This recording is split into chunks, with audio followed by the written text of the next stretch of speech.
Everyone, I wanted to talk on a very important topic. जो भी students DSSS PRT की तैयारी कर रहे हैं उनके लिए ये वीडियो बहुत महत्वपूर्ण होने वाली है, बिकॉज दे आर कन्फ्यूज्ड कि हम ऑफलाइन पढ़ें जाके किसी इंस्टीट्यूट से या फिर ऑनलाइन पढ़ें। देखो, मैं आपको बता दूं, it's about markets, right. Market तो हर जगह रेडी है, फ़िलहाल ऑनलाइन की भी रेडी है, ऑफलाइन की भी रेडी है। ऑफलाइन वाले चाहेंगे कि भाई आप हमारे पास आएँ, वो आपको ऑफलाइन के फ़ायदे बताएंगे। ऑनलाइन वाले चाहेंगे कि आप हमारे पास आएँ, वो ऑनलाइन के फ़ायदे बताएंगे। लेकिन एक्चुअल में सही क्या है एक स्टूडेंट के पर्सपेक्टिव से, वो मैं आप लोगों को यहाँ पर आज बताऊँगा। आप इस वीडियो से प्रेरित होकर मेरा कोर्स ख़रीदें ना ख़रीदें फ़र्क नहीं पड़ता। मेरे लिए जो फ़र्क पड़ता है वो ये फ़र्क पड़ता है कि आप लोगों को एक सही गाइडेंस मिले। तो देखो यार, आज के टाइम में जब हमारे पास मोबाइल है, ठीक है, तो मोबाइल अपने आप में, आप भी जानते हो इस चीज़ को कि बहुत सारी चीज़ों को कैरी करता है, सारी एप्लीकेशन, सारी इन्फॉर्मेशन, सब कुछ जो एक टाइम पे पहले हमें ऑफलाइन जाके पेपर्स लेने पड़ते थे, ऑफलाइन हमें टीम में बैठना पड़ता था, मॉक टेस्ट लगाने के लिए हम ऑफलाइन जाया करते थे। आज वो सब कुछ मोबाइल पर है, आज हमारी स्क्रीन पर सब कुछ अवेलेबल है। ऑफलाइन में अगर मान के चलिए जिस भी इंस्टीट्यूट से आप जुड़ते हैं, उस इंस्टीट्यूट के अगर एक टीचर, दो टीचर मान के चलिए अच्छे नहीं पढ़ा रहे हैं आपको, आज आपके पास ऑनलाइन में मौका होता है कि आप किसी दूसरे टीचर को भी ट्राई कर लें, है ना। लेकिन ऑफलाइन में वो मौका नहीं होता। अगर एक बार आप उस टीचर के साथ जुड़ गए, डेमो क्लासेस सब कोई अच्छे देते हैं, मैं आपको बहुत लिटरली बता रहा हूँ, इसमें कोई छुपी बात नहीं है ना। डेमो क्लासेस में बहुत फोर्स किया जाता है, बहुत लगाया जाता है। एंड ऑफलाइन वालों के पास एक टारगेट और रहता है कि उनको 4-4, 5-5 बैच बनाने होते हैं, क्योंकि जो कॉस्टिंग होती है उसी हिसाब से काम करती है। उनको 10-10 बैच बनाने होते हैं, ठीक है। तो वहाँ पर वो डेमो क्लास तो बहुत प्यारी लेते हैं, लेकिन आफ्टर डेमो क्लास ऐसा हो जाता है कि जो क्वालिटी है वो घट जाती है, या फिर उतने फोकस से वो लोग नहीं पढ़ा रहे होते। ऑफलाइन में मैंने ऐसा बहुत सारे कोचिंग इंस्टीट्यूट्स के साथ देखा है।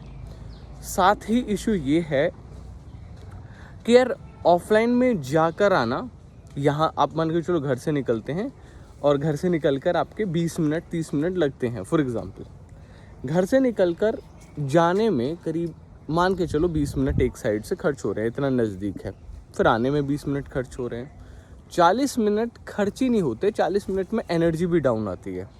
वहीं अगर आप फ्रेश माइंड से, अगर आप मोटिवेटेड स्टूडेंट हैं, मैं आज आपको मिलवाने भी वाला हूँ जिन्होंने सिर्फ अपना, कभी उन्होंने ऑफलाइन ज्वाइन नहीं किया, उन्होंने खुद पढ़ाई करी अपनी, एंड AIR 1 है, ठीक है, मिलवाने वाला भी हूँ सेल्फ स्टडी से, ठीक है। इवन एट ऑनलाइन कोचिंग्स भी बहुत कम करी, मतलब बस ज़रूरतमंद चीज़ों को, ज़रूरतमंद सब्जेक्ट को पढ़ा, वहाँ से उन्होंने वो पेपर पास किया, ठीक है।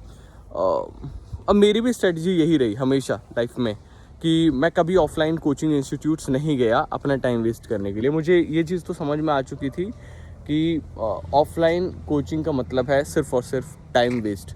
एक टाइम था जब नीड थी इस चीज़ की, जब ऑनलाइन उतने अच्छे टीचर्स नहीं अवेलेबल थे, ऑनलाइन सब कुछ अवेलेबल नहीं था, सारा मटेरियल ऑनलाइन अवेलेबल नहीं था। बट आज के टाइम में everything is available online, right. तो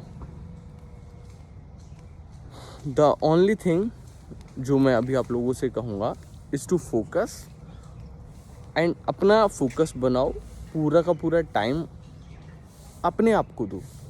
ये टाइम ट्रैवल में नहीं जाना चाहिए, ये टाइम आप लोगों का फालतू की चीज़ों में नहीं जाना चाहिए कि जाके 4 जगह बैच देख रहे हैं, क्योंकि अपने आप में वो भी तो एक हेक्टिक वर्क है ना, कि जाओ वहाँ से वो बैच देखो, वहाँ से वो बैच देखो, किसका बैच बढ़िया, फिर डिसाइड करो। और ये हम लोग ज़्यादातर कर रहे होते हैं अपनी यारी दोस्ती में। मैं आपको सच बता दूँ, यारी दोस्ती निभाने से पेपर पास नहीं होते।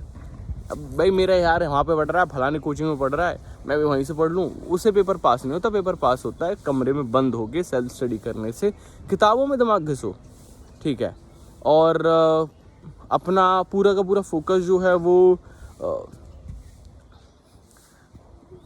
मॉक टेस्ट लगाने में घिसो, दिमाग लगाना ही है तो, ठीक है। पूरा फोकस मॉक टेस्ट में लगाओ, किताबों में लगाओ। किताबें अगर आपके पास नहीं है तो मैं यही कहूँगा कि किताबें बहुत सारी लेनी पड़ेंगी आपको इसमें, है ना। अलग अलग सब्जेक्ट की, जैसे SSC की किताब लेनी पड़ेंगी, मैथ्स के लिए, रीजनिंग के लिए। रीजनिंग थोड़ा अलग टाइप का आता है, तो मैं आपसे ये कहूँगा कि जो भी हमारे DSSS के अभी रिसेंट में जो क्वेश्चन पेपर्स हुए हैं, उनकी रीजनिंग ज़रूर सोल्व करके जाना, जो हमारा फोकस है। लेकिन हम लोगों ने जो अपने कोर्स में बोला है कि मैथ्स और रीजनिंग हम वही सोल्व करवाएंगे, जो अभी रिसेंट में हुए हैं क्वेश्चंस, टीचर्स को बोल रखा है। रही बात जीके की, तो GK is a very vast subject, 20 marks का है। Please don't focus on that much, right. उस पर अपने physics, chemistry, biology, history, polity, geography पढ़ के टाइम वेस्ट मत करो। 20 क्वेश्चंस में से 13 क्वेश्चंस आएंगे, 7-8 क्वेश्चंस करंट अफेयर्स के आएंगे। एंड 7-8 क्वेश्चन करंट अफेयर्स के अटैम्प्ट करने के लिए आई थिंक वो भी कुछ नहीं पता कि कहाँ से आएंगे, राइट। तो उसमें अपना टाइम वेस्ट कम करो। जो वो 20 मार्क्स वाला सेक्शन है उसमें अपना टाइम कम वेस्ट करना, सारा फोकस रखो maths, reasoning, English, Hindi and part B पर। ये 4 सब्जेक्ट, ये 4 या 5 सब्जेक्ट बने जो आपका पेपर पास कराएंगे। अब इसके लिए आप खुद सोच के देखो कि आज के टाइम में क्या रिसोर्सेज अवेलेबल नहीं है ऑनलाइन। क्या हमें 25,000 40,000 रुपये किसी ऑफलाइन कोचिंग सेंटर में देकर ही हमें सुकून आएगा? सोच के देखो। पैसा देना बड़ी बात नहीं है, पैसा तो तुम्हारे माँ बाप कमा लेंगे, तुम कमा लोगे वापस से, लेकिन वो टाइम नहीं आएगा दोस्त जो वेस्ट होगा। मेरे लिए पैसा मैटर नहीं कर रहा है।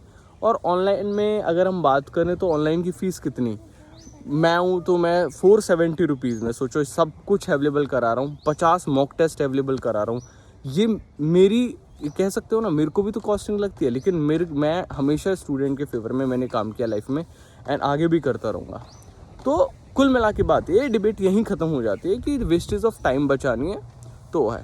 हाँ, केवल उन लोगों के लिए। अब बहुत सारे लोग कहेंगे सर हमारे घर में माहौल नहीं है, तो एक काम कर लेना बॉस, अगर घर में माहौल नहीं है तो एक काम कर ले कि लाइब्रेरी ज्वाइन कर लो, ठीक है। घर में अगर माहौल नहीं है तो बाहर जाओ, लाइब्रेरी ज्वाइन कर लो और पढ़ो फिर ऑनलाइन ही, ठीक है। मैं ये नहीं कह रहा कि कहीं मेरे से ही पढ़ने की ज़रूरत है, बट पढ़ लो, ठीक है। और पढ़ाई ऑनलाइन हो जाती है, ऐसी कोई दिक्कत नहीं है। बहुत सारे लोग नहीं सर हमारे तो स्क्रीन में ना आंखों में दर्द होता है। बेटा 2 घंटे पेपर देना है, स्क्रीन पर ही देना है पेपर, ऑफलाइन पेपर नहीं है, ऑनलाइन ही पेपर है। तो आदत डालो 2-2 घंटे, 2.5 घंटे, 3-3 घंटे बैठने की, 4 घंटे बैठने की आदत डालोगे, दिन में 2 मॉक लगाने की आदत डालोगे तो 1 मॉक आसान लगने लगेगा।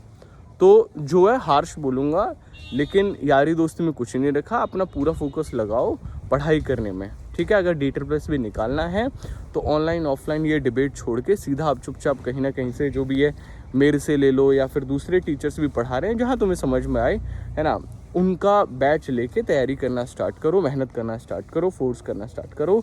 ऑनलाइन ऑफलाइन के चक्कर ही छोड़ दो। और ऑफलाइन में मैं ये नहीं कह रहा कि ऑफलाइन के बैच जो है वो बेकार होते हैं, हर कोई बेकार नहीं होता, लेकिन हर कोई अच्छा भी नहीं होता, ये बात सत्य है। और ढूंढने में अपना टाइम वेस्ट क्यों करना जब हमारे पास रिसोर्सेज। और हर एक ऑफलाइन वाले ने, जितने भी ऑफलाइन कोचिंग सेंटर्स हैं, they are running their online as well, right, सबको पता है। और वैसे भी वो जो ऑफलाइन में क्लासेस ले रहे होते हैं उन्हीं को ऑनलाइन में पढ़ा रहे होते हैं, तो फ़ायदा क्या रहा आप समझो। मान के चलिए मैं एक स्टूडेंट हूँ, मैं जाके किसी एक्स कोचिंग सेंटर में जाके मैं ऑफलाइन क्लासेस उनकी ज्वाइन करता हूँ, तो जो टीचर वहाँ ऑफलाइन पढ़ा रहा होगा ना, वही क्लास को वो लोग लाइव कर रहे होंगे ऑनलाइन में, तो फ़ायदा ही क्या हुआ। इससे अच्छा तो मैं सस्ता वाला बैच ले लेता। और वैसे भी जब एक बार बैच भर जाता है, जब मतलब 100 बच्चे 200 बच्चे हो जाते हैं, तो फिर तुम्हें लग रहा है तुम टीचर को देख पाते हो, तुम्हें लग रहा है तुम टीचर से डायरेक्ट कांटेक्ट कर पाते हो। तुम सिर्फ स्क्रीन पे देखते हो टीचर को भी, और वैसी स्क्रीन पे तो तुम घर भी देख सकते हो। तुम जा रहे हो माहौल के लिए तो लाइब्रेरी ज्वाइन करो ना दोस्त, ठीक है। All the very best. D++ PRT फोड़ दो, that's true. Okay, bye bye.